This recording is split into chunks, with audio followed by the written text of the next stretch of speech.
It's September 24, 2025, and ayon sa weather forecast, ayon sa Pag-asa, September 26, dadaan daw yung mismong mata ng bagyo dito sa Bicol.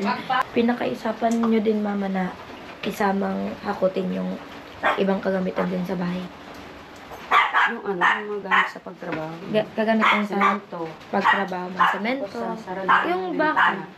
Yung bakal dyan, Hindi naman. At makasira ng mga structures po, nayari po sa mga low or medium to high-risk structures. Posible rin makasira ng mga puno at mga pananim. Hindi tayong possible na 100 to 200 millimeters o may mga chance pa rin ng mga pagbaha at pagguho ng lupa sa natitirang bahagi ng Bicol Region. Am I really that much to handle? Breaking these niggas down like a camera. You don't really know you. Hello sa mga kagani, it's Mega and your one and only the kagani. So for today's video mga kagani, maulan at nagsisimula na po kami isa-isa na i-evacuate yung mga kagamitan kasi today is Wednesday ngayon, mama, diba? Is Wednesday. So, 23, 24. It's September 24, 2025. And, ayon sa weather forecast, ayon sa Pag-asa, September 26, dadaan daw yung mismong mata ng bagyo dito sa Bicol. Kaya, decide na po kami na simulan na yung pag-isa-isa ng mga mabibigat na gamit mabibigat na karamitan na ilipat din sa bahay nila Lola. At si Dada nagsisimula na maghakot ng mga paninda namin dun sa boulevard at ito na yung mga nahakot niyang paninda, which is yung paninda ko, mga ala, soft drinks, at andun pa si Dada. Ewan ko kung nagpapaulan siya or may payong. Nagpapaulan si Dada. Payong? Ay, may payong. May payong kasi. May payong kasi hindi pa siya magaling. Grabe pa ang ubo sa kasipon. At dito naman sa labas mga kagwedi, nagtatrabaho na din yung mga trabador natin dito sa new project. At ewan ko kung pinakaisapan nyo din, mama, na isamang hakutin yung ibang kagamitan din sa bahay. Yung yung mga gamit sa pagtrabaho. Kagamitan sa Semento. pagtrabaho, mga semento. Yung bakal. Yung bakal dyan, Hindi naman. Mga buhangin. Ang ingay naman ni Sushi. Wait lang. I'll be back later.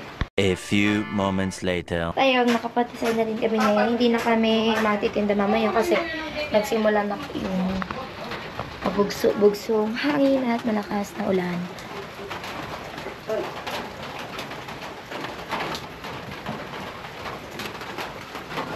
Inalisan na din ni Dada yung isang tent ng cover. Yung roof niya.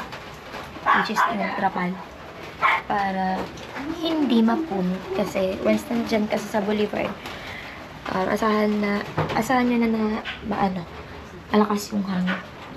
So, sa ngayon mga kagwani, kakain muna ako. At dyan lang kayo.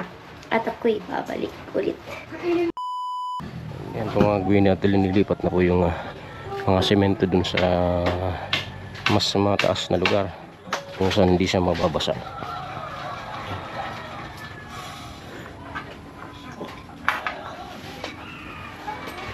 Kasi pag bukas pa to inalis, nako, baka magsisi tayo. Mga buwan, mga bilog. Mabubo lang to.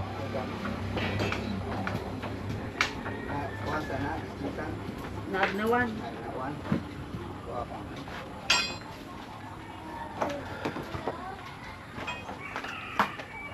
Kaya papuntan natin kung saan nila tinatambak yung semento.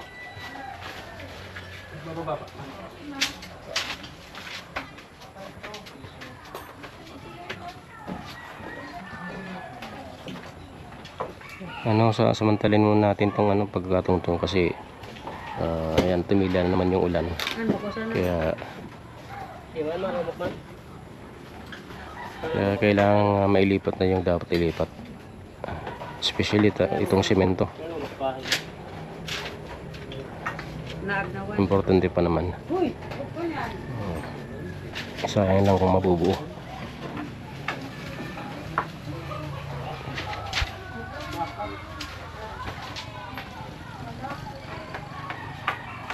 Kung mabakal, dito lang to. Kung sakaling magbaha naman dito, hindi naman ito iaanod.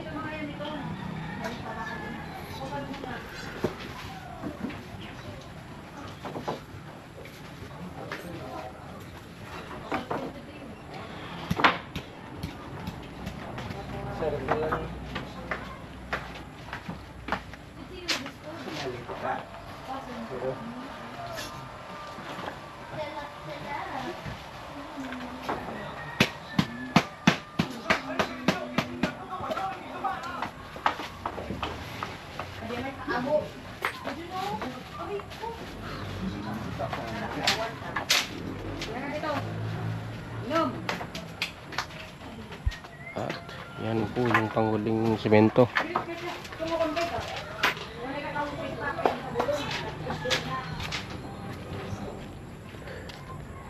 At ako na may paunti-unti na rin liligpit. Nauna na yung mga alak, mga debote. Dinala ko na doon. Kaninang umuulan. Hindi ko kasi mabidyon kasi dalawa yung hawak ko. Yung tangke, iakyat ay tatas dito. Kaya alisin dito. At itong lutuan mamaya. Yung sako pang tabing ay tinanggal ko na. At tanggalin ko pa yung isa. Sayang naman yan. Lahat yan tatanggalin ko. Yung trapal. Yung mga iwan na lang dito itong skeleton. At yung tricycle nga baka lipat ko to dun sa kabila. Kahit pa paano mas safe doon. Kasi dito talagang ano ng hangin.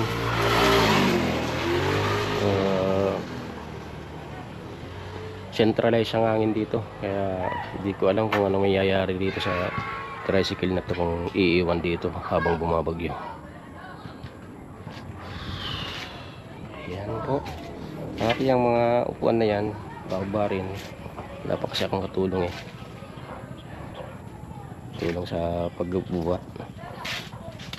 Hindi ko pa anong saan ito ilalagay, pero sabi ko kanina, pag natakpan na yung bintana, kwarto ni Gwen, ay pwedeng dun na lang ito itong mga upuan dun sa terrace.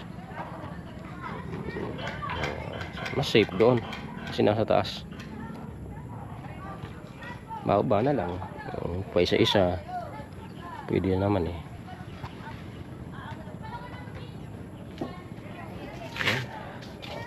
Habang tumila yung ulan ay sinasamantala rin nila Kuya Carpenter yung patuloy na paggawa.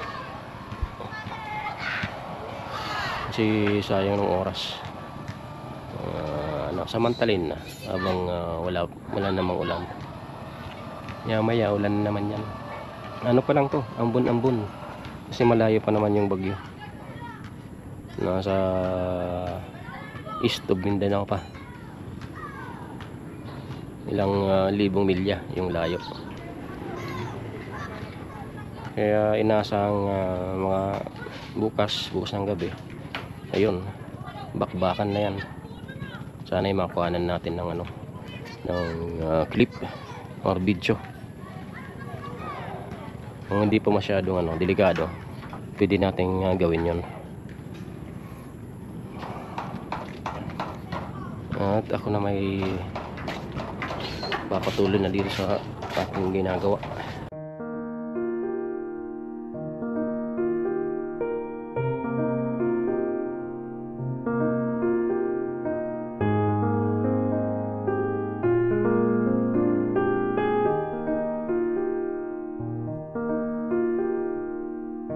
A few moments later.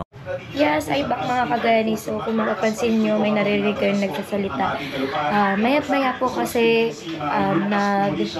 ano po kami sa TV ng weather forecast. Ayan, nanonood po Sa kami. ngayon po, meron na tayong nakita. Dito po Andito sa si Mama. Northern Samar, and Kaya si Eastern Suji tulog Samar, na. sa loob Tapos habang ng nag-e-edit araw, ako, bukas pinapanood po, namin dito yung po sa weather Luzon, forecast Cavite. from Kapag Pag-asa. po natin, yung pagtaas ng wind signals sa mas maraming lugar, dito po sa Luzon and sa Visayas, kabilang na dyan ng Metro Manila, and considering naaakyat pa ito or lalakas pa itong si Bagyong Opong bilang isang typhoon, posible po hanggang wind signal number 4. So yung lakas po ng hangin na to, nasa 120 to 140 kilometers per hour. Inuulit natin, malakas po ito kung ikukumpara natin sa parang mabilis na tumatakbo sasakyan sa expressway. Ganun po kalakas yung hangin na posible na maramdaman at makasira ng mga structures po. Nayari po sa mga low or medium to high-rise structures. Posible rin makasira ng mga puno at mga pananim at makapagpatumba rin po ng mga poste at linya ng kuryente. 200 mm ang dami ng ulan.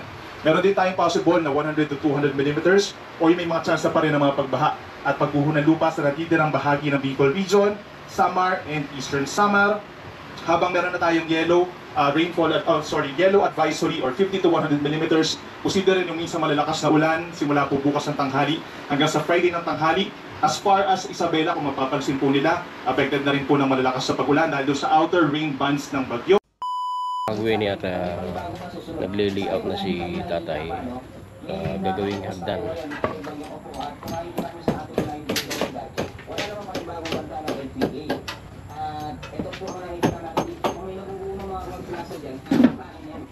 Ito nga po si Bagyong Opong. At siya kasi ang nagiging malakas, no? Kung may mga cloud blaster dyan, ikikutin niya, maglalakas lang, no? Ay si Bagyong Opong.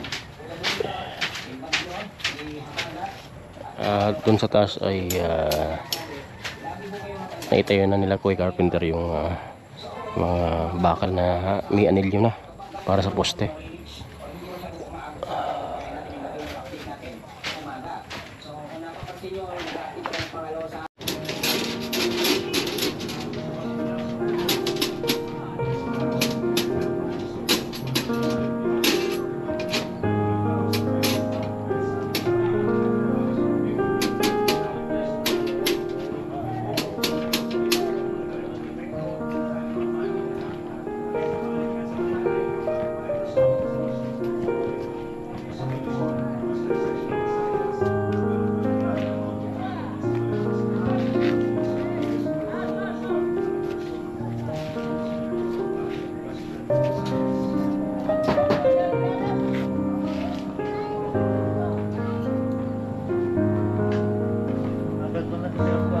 A few moments later. Again, I'm back mga kagani and I'm with Sushi. Kasi kanina natutulog to dun sa sahig.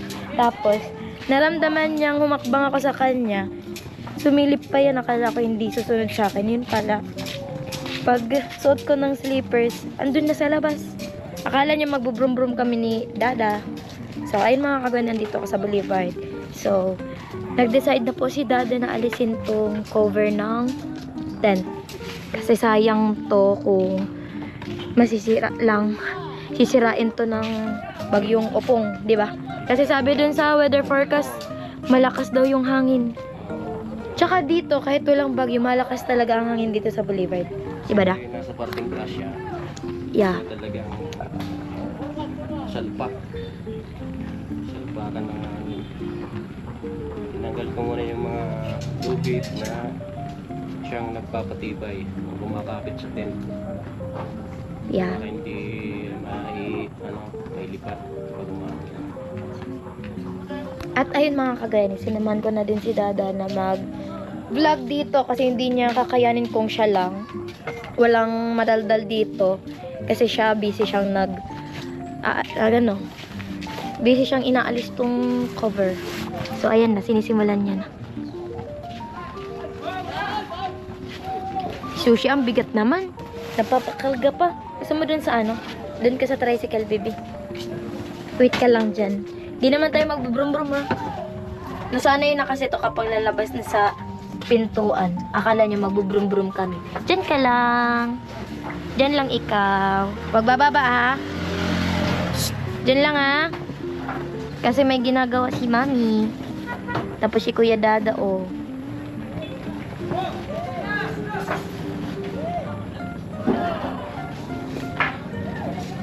At ayun nga pala mga kaganik,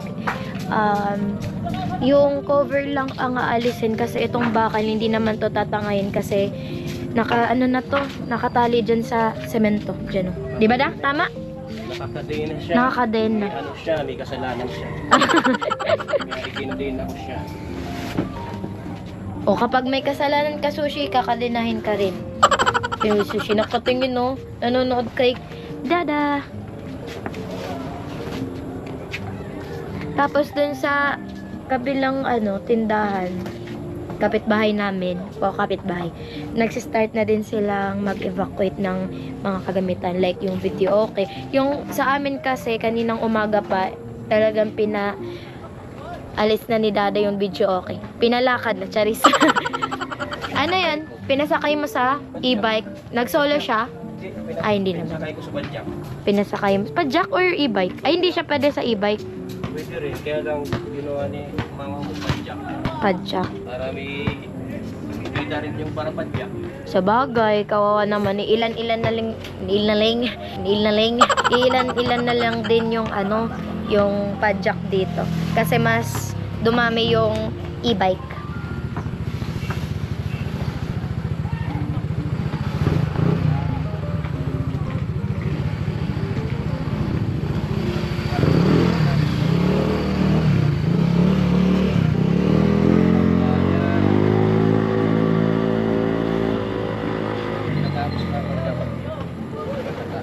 Paano mo yan ikakabit kapag wala na yung bagyo? Ganyan din.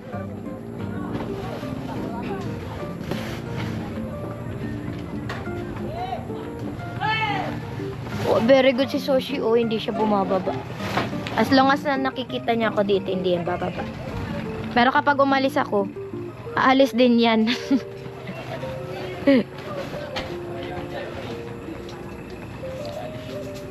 Tapos, ayun pala mga kagani, mamaya, nag-ano pa kasi ko nag-edit, bali, naka-upload na ako ng isa, pero naka-private pa yun, mamaya ko ini-upload mga 5 PM. So, it's 4:30 PM pa lang naman. After na mga gawain, Hindi umuulan. ha? Hindi umuulan. After na mga gawain, mag-aayos na ako ng mga damit doon.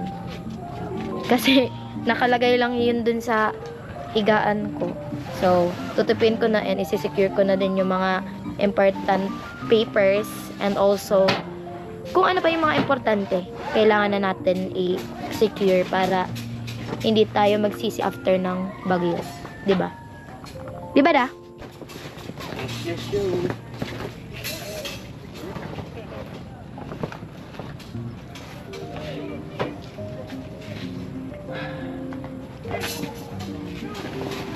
Yung mga itim-itim yan ng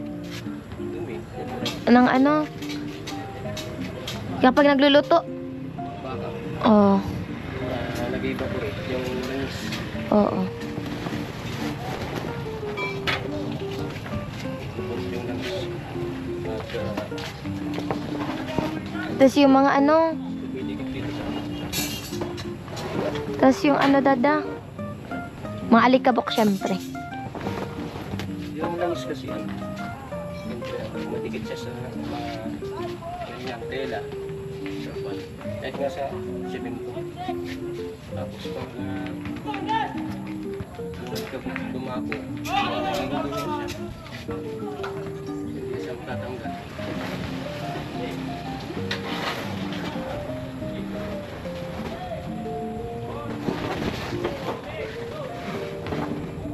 Atin mga kagani, syempre, samahan nyo kami mag-pray na sana lumihis yung bagyo.